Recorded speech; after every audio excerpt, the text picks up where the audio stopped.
Hey everybody, Charles here. In today's video, we're going to get you some completely unfiltered MBA admissions advice from one of our very, very favorite admissions consultants. And that is the thing we love to do in our MBA admissions content, in our GMAT and GRE content as well. Give you the unfiltered truth, no BS, no silly internet rumors. Here's how to actually improve. We're going to say the quiet part out loud. Now, with all that in mind, if you could use one-on-one help with your applications, please hit us up at gmatninja.com, fill out the contact form there, also available in the video description, and we will send you the names of a bunch of our favorite admissions consultants at a bunch of different companies, not just ours. And the reason we love to do that, if you've put in the hard work to kick butt on the GMAT, on the GRE, and the executive assessment, we want to make sure you end up in the best possible hands. There are a lot of mediocre consultants out there, a lot of great ones.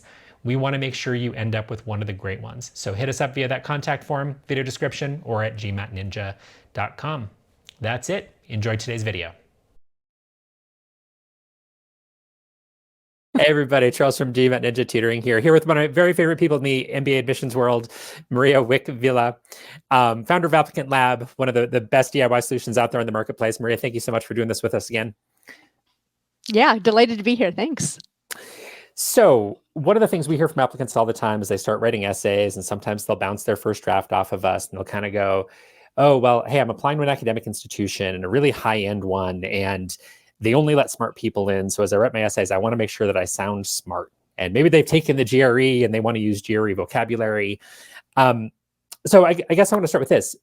Is that the right approach? What should applicants be doing in terms of just that tone and feel of their essays? Is it a bad idea to try to sound smart and use these big words in your essays? Yeah, I see this a lot also. And I have empathy with this. Like, I understand the intuition is there, right? The idea is it's a fancy school that's looking for people with big brains. So I need to use words in my essays that make it seem like I am a fancy word user with a big brain. And therefore, my essay is going to be filled with all these big thesaurus, multisyllabic thesaurus words from Shakespeare or whatever it is. So I understand why people have that initial intuition, but I'm going to ask you to please squash that intuition and not listen to it at all when it comes time to actually writing your essays. Not only do I think that it doesn't help you to try to sound smart, I actually think it hurts you in the application process. If you try to, verily, I shall pontificate upon my large vocabulary. Like, no, it actually really backfires, unfortunately. So why is that? So what is it about that turns off admissions committees? Yeah.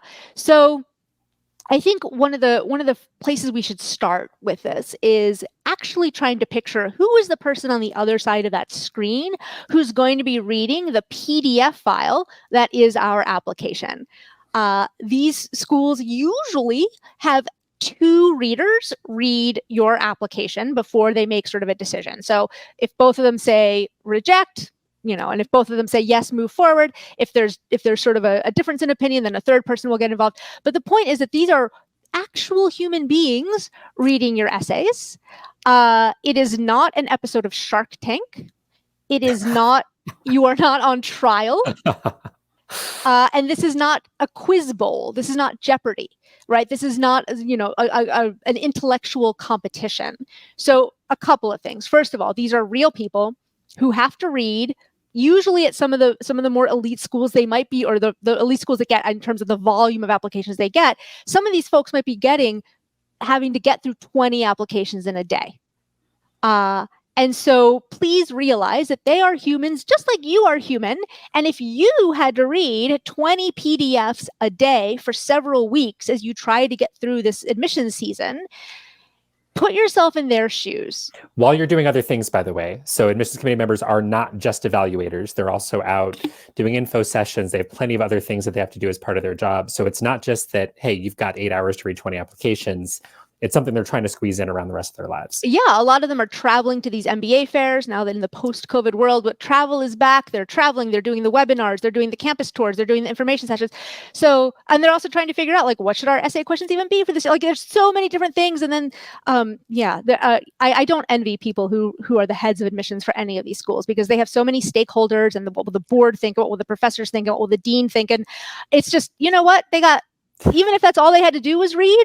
And some schools do hire people who are just readers. So in fairness, sort of those early first readers might actually just be readers. But once you get to anyone who's actually on the admissions committee, yeah, you're right. They're juggling 4 million different things. And so imagine that you have, like, they're human just like us, right? So all of us have a certain level of brain energy, a certain amount of cognitive energy that we can devote to any given day before our battery starts to die and we kind of go like, right? So if you imagine that this person on the other end is probably reading 20, let's say it's 20 essays a day.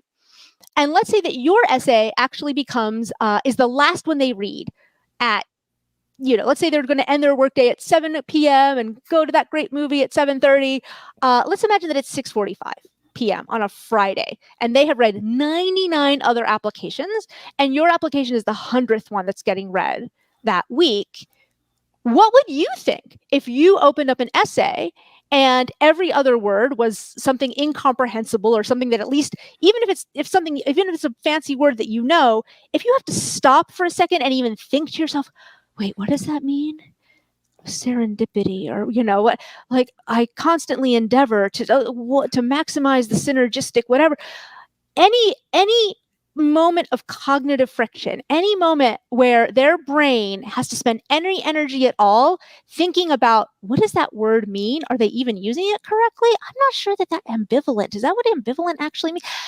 That energy is the energy that should be going to you and you trying to win them over and liking you as a person. And so if you pepper your essay with all these words that make their brains do extra amounts of work, they're not then going to say, well, now I still have the original amount of brain energy to devote. Now you have handicapped yourself because you are making them do more work that is unnecessary work. So Maria, is it fair to say, so should we picture somebody who's skimming, essentially? Because when you think about that pressure of, hey, you're trying to get through 100 applications in a week, and you hear these sorts of cliches from hiring managers, HR people, where it's like, hey, you have, and there's all sorts of different versions of the cliche or the rule of thumb. Hey, you've got 10 seconds. Is because someone's going to spend 6 seconds or 20 seconds, whatever it is, reading your resume. And what's the exact number? Obviously, is going to depend on the person, but it's seconds that you get to get somebody's attention with your resume. That's sort of a well-worn phrase we hear about. Could we sort of apply at least that same logic? I don't think it's a good idea to pin it to a number, but should we picture somebody who's going, hey, stacks of PDFs, all this information about every candidate, that at the very least, the temptation is there to skim. And if it's something that is hard to read or not enjoyable to read, they're A, less likely to get the punchline, B, more likely to skim. If it's something where you're grabbing their attention and it is easy to read, it doesn't hurt their brain, they're more likely to actually stop and read and understand what you're saying. Or even if they're skimming, they're still going to get it. Is that fair? Should we picture a skimmer? I think that you should. I don't think that any of these readers intentionally skim, but right. I do think that it's human nature. If you open up, I do this when I talk about resumes. If you open up a PDF of a resume and it is packed, it is 6-point font, 6-point font, no margins, just an ocean of text. What would you think? Would you think to yourself, hot diggity, woohoo, I can't wait to dig into this awesome resume that's got 4,000 words? No, you're going to be like, oh, who is this? Oh, who is this, knucklehead? So you're not going to have positive thoughts about them. So it's the same thing with the essays where, look, these are trained professionals. Your application will get read because that's what you're paying the application fee, is in part going to compensate these people to do the job. So yes, your application will get read, but again, put yourself in their shoes. Like, you want them to like you. You want that application to pull them in and have them lean forward and say, oh, I like this guy. I like this gal. I like this kid. As opposed to, oh, Dios mío, like, who is this? And who do they think they are? And I don't even know. And what are they saying? Because what's going to get you in is not having a sophisticated vocabulary.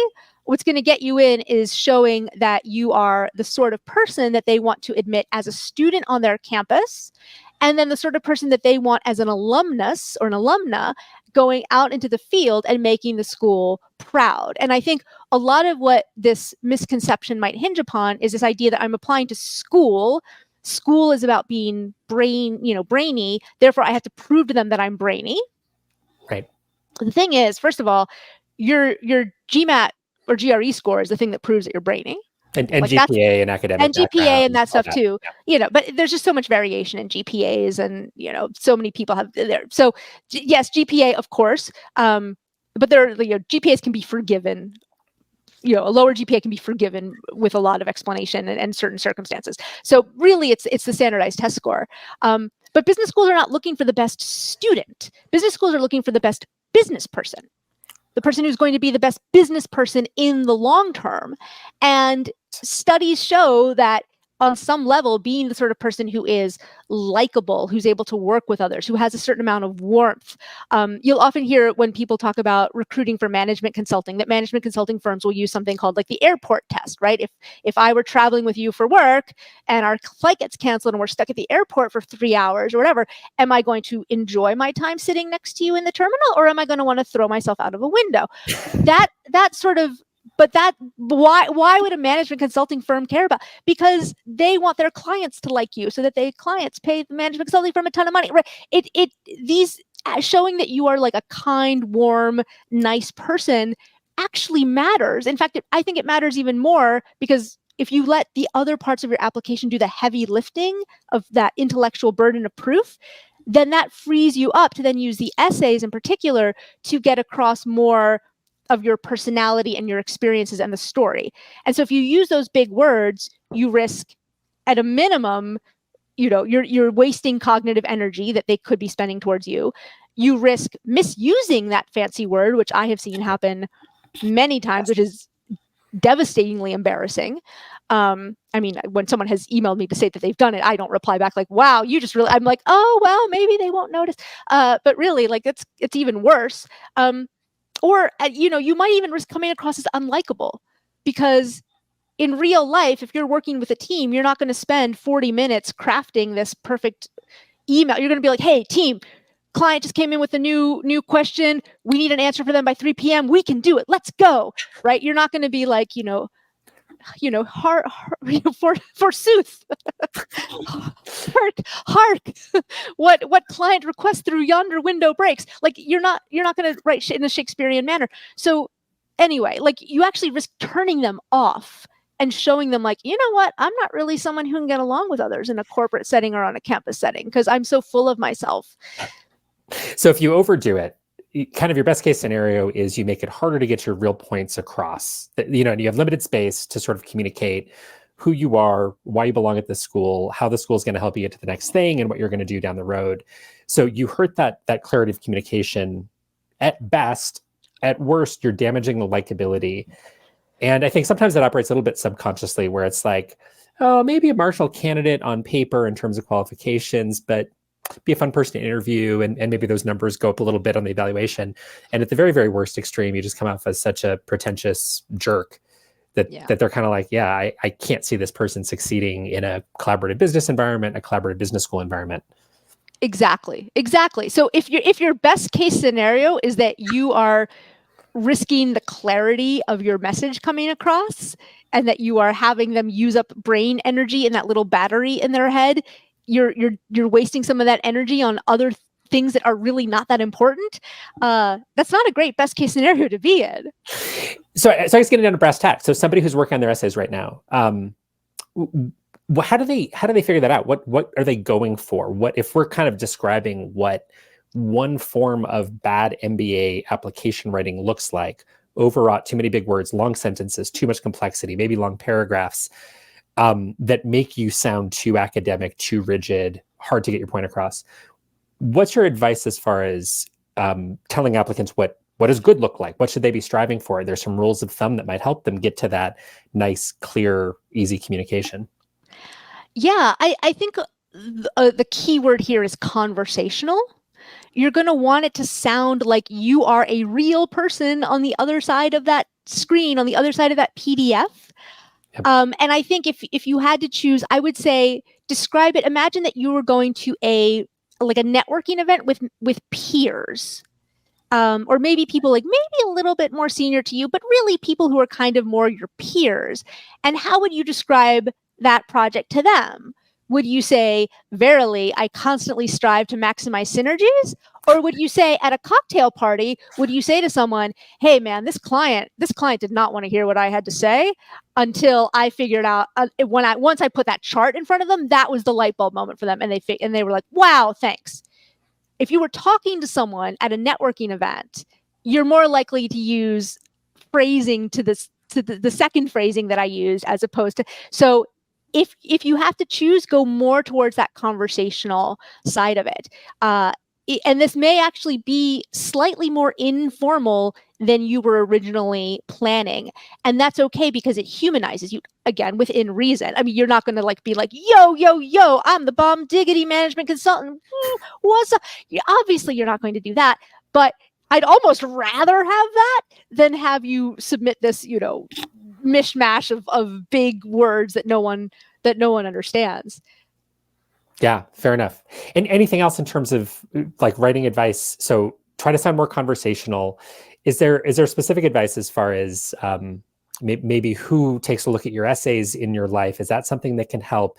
Any rules of thumb in terms of length of paragraph, length of sentence, or any of those sorts of things helpful in guiding people to kind of make the language a little bit more accessible? Yeah, I think sometimes I tell people, if you're really struggling with writer's block, instead pull out your voice memo app on your phone and just record yourself telling the story. And imagine you're telling one of your friends the story, or maybe a colleague. So that way you don't slip in those some of the saltier language that you may or may not use if you're me. But imagine that you're telling a colleague a story, and then record that, and then use the transcript of that to at least start to guide your writing a little bit. Because also, don't forget, a successful written application, the next step is that you get invited to interview. Right. And if the person who shows up at that interview speaks in a certain way, uses certain phrases, if that writing from the essay and the person who shows up in the interview are completely different, that's another moment of talk about a moment of cognitive friction. And in many cases now, with more and more schools, you might say, well, but Maria, if it's a blind interview, they're not going to know the essay. Well, a lot of schools are now increasingly putting video essay questions into their applications. And so they are actually seeing you speak live recorded, but speak on the spot alongside your essay. So if the person that you are, if you have we all have different personalities. If that personality on paper is very different from the personality on video, it's going to be like, well, what something's a little off here. Who's the real person? Who's the real candidate here? So yet another reason why that authenticity is so valuable. All right. Okay. So we've got this great bottom line of try to write closer to the way you might speak in a professional setting, but not an academic one. I guess final thoughts, Maria. Is there anything in particular, if applicants want to take away one thing from this, I guess what's the one piece of advice that you want them walking away with, or the one thing you want them imagining as they kind of start that brain damaging process of writing draft after draft after draft? What do you want them holding in their heads as they do it? Hi, everybody. Me again. If you made it this far, odds are pretty good you're really serious about this whole MBA admissions thing. If that's the case, two quick things I want you to keep in mind. First of all, if you'd like the names of our very, very favorite admissions consultants at a number of different companies, not just our own, we've got a nice little contact form. You can fill out on our website, gmatninja.com, also available in the video description. Fill that out. We'll send you the names of a bunch of our favorite admissions consultants. No strings attached, nothing weird, not selling you anything, not going to sell your email, nothing. Just want to make sure you end up in the best possible hands. And second thing, if there's anything you'd like to see us address in these MBA admissions videos, please punch a comment in and we will do our best to film the stuff that you're interested in. And again, as always, if you like this, please hit that like button and please subscribe. Thanks so much. Have a great day. Picture the person on the other side. They are not a judge. They are not there to condemn you, and they are not giving you extra points if you use fancy vocabulary. They are a real person. They're just trying to get through their workday just like you. They probably love what they do. You don't work in admissions unless you have some sort of a passion for people and for students and for trying to craft a class and all that stuff. But they're still people at the end of the day. And so, imagine if somebody were applying for a job at your company to work in your group, and they sent in a cover letter that was like a 7-page long cover letter, in 4-point font with all these, you would be like, oh my God, who is this person? Right? So just keep in mind that it's a real person on the other side. They are looking to admit you. They're looking to find those people who jump off the page and say, wow, this person would be so great on our campus. This person, I got a really good feeling that this girl, this woman, she's going to go out into the world and she is just going to crush it in whatever it is that she says she's going to do. That's the spirit that you want them to take away. And so I think if you just imagine that they are real people, they are not judges. They're not there to condemn you or, oh, used a semicolon when it should have been a comma. Like that's not what they're trying to get at, because it's not a writing competition. It's a leadership competition. They're trying to place bets on who, given the 3, 5, 7 years that they've been in their career, given what we know so far about this person, who in this applicant pool do we think is most likely to go out and do really cool stuff that will make the school proud by association in the future? And Perfect. if being likable is a big part of that, then please try to remember that when you do feel that temptation to pull up thesaurus.com and stuff your essay full of words that are just going to backfire. I love it. Maria, thank you so much for doing this with us. If you've enjoyed this with Maria, go check out applicantlab.com. All of these ideas baked into the program, baked into some of the blog posts on there as well. So go check it out, applicantlab.com. Maria, thank you as always. Thank you.